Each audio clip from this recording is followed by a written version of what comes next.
Doctor මගේ ඇඟිලි හිරි වැටෙනවා ඉන්න බෑ ඩොක්ටර් වෙලාවකට කැක්කුමක් තියෙනවා. ඉතින් ඔයාත් මෙන්න මේ වගේ තියෙනවද? ඔයාටත් මේ කාපල් ටනල් සින්ඩ්‍රෝම් එකේ රෝග ලක්ෂණ ගොඩක් අය ඇහලා තිබ්බ ඇඟිලි හිරියට මොකද කරන්න ඉන්නේ? කාපල් ටනල් සින්ඩ්‍රෝම් එකෙන් පීඩා වෙනවා. මම මේ විදිහට ප්‍රතිකාර කරනවා. බාහිර සහ අභ්‍යන්තර ඖෂධ දෙනවා. ඉතින් අභ්‍යන්තර ඖෂධ බොන්න ගමන් බාහිර ප්‍රතිකාර මෙන්න මේ විදිහට කරන්න ඕනේ. මුලින්ම කාපල් ටනල් එක හරිය නැත්තම් මැණික් කටුව හන්දිය සහ මේ ඇඟිලි තියෙන හරිය හොඳට තෙල් අභ්‍යංගය තෛල අභ්‍යංගය කරන්න ඕනේ. මේ විදිහට මසාජ් කරනවා. ඉතින් විනාඩි 5ක් 10ක් තෙල් ගාලා මසාජ් කරන්න ඕනි. ඊට පස්සේ ඒක අපි දෙනවා පොට්ටනිය. ඒ පොට්ටනියෙන් තවන්න ඕනි.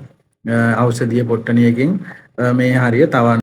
මෙන්න මේ විදිහට පොට්ටනියෙන් තවනවා. ඉතින් පොට්ටනියෙන් තවනවා මැණික් කටුව සංදිය සහ ඇඟිලි ඒ හරිය ඔක්කොම තවන්න ඕනේ. ඉතින් ඔයාලට පේනවා ඇති.